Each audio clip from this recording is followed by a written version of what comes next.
కేంద్ర కార్మిక శాఖ మంత్రులు, ఆర్థిక శాఖ మంత్రులు,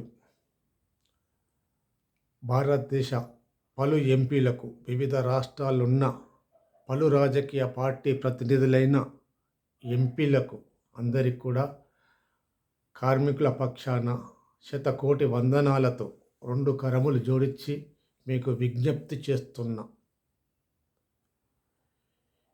ఫ్యామిలీ పెన్షన్ హయ్యర్ది పెంచాలని సుప్రీంకోర్టు ఆదేశాలను పురస్కరించుకొని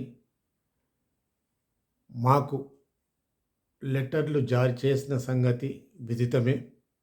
సంవత్సరం నుండి సుమారు జనవరి మాసం నుండి హయ్యర్ పెన్షన్ కోసము వివిధ రంగాల విశ్రాంతి ఉద్యోగులందరూ కూడా పెరుగుతుందన్న ఆశతో కనీసము 1000-2000 దేనికి కూడా సరిపోతలేదు కాబట్టి అంతో ఇంతో హయ్యర్ పెన్షన్ లోపల పెరుగుతాయి అంటే హయ్యర్ పెన్షన్ అధికారుల ఆదేశాల మేరకు మేము అప్పు సప్పో చేసి లక్షల రూపాయలు ఫిబ్రవరి మాసం నుండి ఇప్పటి వరకు అంటే ఈ నెల నవంబర్ వరకు, అక్టోబర్ నవంబర్ వరకు కట్టిన పైసలు వాళ్ళ కట్టే విధానాలు బట్టి 1,00,000, 2,00,000, 5,00,000, 10,00,000, మరి మంచి ఉద్యోగంలో చేసి విరమణ పొందిన వాళ్ళు 15 లక్షల రూపాయల వరకు కూడా పిఎఫ్ అధికారులకు జమ చేయడం జరిగింది.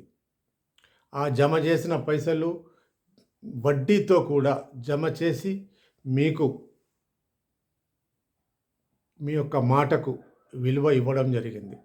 కానీ ఇంతవరకు ఆ విశ్రాంతి కార్మిక సోదరీమణులకు వాళ్లకు రావాల్సిన హయ్యర్ పెన్షన్ 98% మందికి కూడా రాలేదు.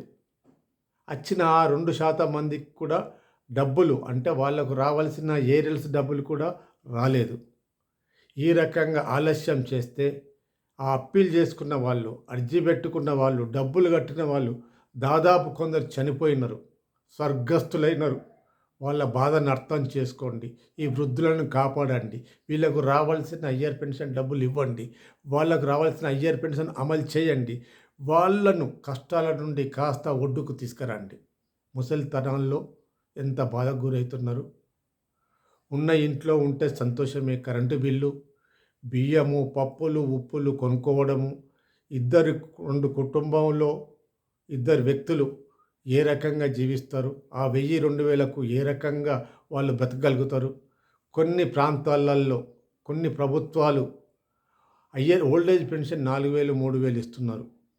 కనీసం మాకు హయ్యర్ పెన్షన్ పెంచి మేమిచ్చిన డబ్బులకు దాంతో జమ చేసి మాకు రావాల్సిన హయ్యర్ పెన్షన్ సుప్రీంకోర్టు ఇవ్వమన్న దాన్ని కూడా ఇంత జాప్యం చేస్తే ఏ రకంగా మిమ్మల్ని గౌరవించాలనో, ఏ రకంగా మిమ్మల్ని అర్జీ పెట్టుకోవాలనో, ఏ రకంగా మిమ్మల్ని కోరుకోవాలనో మాకు తోస్తలేదు.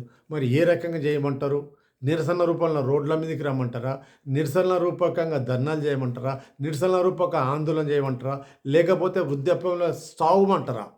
ఈ డబ్బులు మా డబ్బులు, మాకు రావాల్సిన డబ్బులు, సుప్రీంకోర్టు ఇచ్చిన తీర్పును వెంటనే అమలు చేయమంటున్నాం తప్ప ఏమో అదనంగా ఇవ్వంటలేం.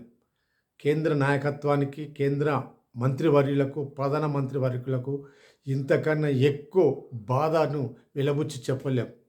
చాలా వరకు కూడా అందరూ శోక సముద్రంలో ఉన్నారు. వృద్ధాప్యం లోపల ఎందుకు అప్పులు తీసుకొచ్చిన ఆ ఇయర్ పెన్షన్కి తీసుకొచ్చిన డబ్బులకు వడ్డీ కట్టలేక, వాళ్ళ ఒత్తిడిని బాధ భరించలేక రంది పెట్టుకొని చచ్చిన వాళ్ళు ఉన్నారు. అందరి చావే చూడాలనుకుంటే మాకు చావే గోచరిస్తే మీ పేరు మీద చచ్చిపోవటానికి కూడా ఆ వృద్ధులు వెనకడతలేరు. లేదు, వీళ్ళందరూ పౌరులు, వీళ్ళ సేవ చేస్తేనే కర్మాగారాలు కావచ్చు, సంస్థలు కావచ్చు, ప్రజలకు కావచ్చు మేలు జరిగింది. వాళ్ళకు కనీసము హయ్యర్ పెన్షన్ను సుప్రీంకోర్టు తీర్పును అమలు చేస్తామన్న భావం మీ లోపల ఉంటే వెంటనే ఈపీఎఫ్ ఆర్గనైజేషన్ ఢిల్లీ శాఖకు ఆదేశాలు అమలు చేసి వాళ్ళకు రావాల్సిన డబ్బులు వెంటనే ఇవ్వనండి అని చెప్పవలసిన అవసరము కేంద్ర ప్రభుత్వానికి ఉంది, కేంద్ర కార్మిక శాఖకు ఉంది, కేంద్ర ఆర్థిక శాఖ ఉంది. అందరికన్నా ఎక్కువ భారతదేశ తండ్రి పాత్ర పోషిస్తున్న ప్రధానమంత్రి గారికి ఉంది. దయచేసి వెంటనే వీళ్ళకు రావాల్సిన అయ్యర్ పెన్షన్ డబ్బులు వెంటనే ఇప్పియండి. అయ్యర్ పెన్షన్ అమలు చేసే వాళ్లకు వెంటనే అమలు చెప్పే విధంగా ఆదేశాలు జారీ చేయండి. వీళ్ళు నిరాశ నిస్పృహతోని చావడానికి బాధకు మీరు బాధ్యులు కాకండి అని మీ అందరికీ మా కార్మిక లోకం తరపున, మా విశ్రాంతి ఉద్యోగులందరి తరపున 2 కరములు జోడించి వేడుకుంటున్నాం. జై హింద్, జై భారత్.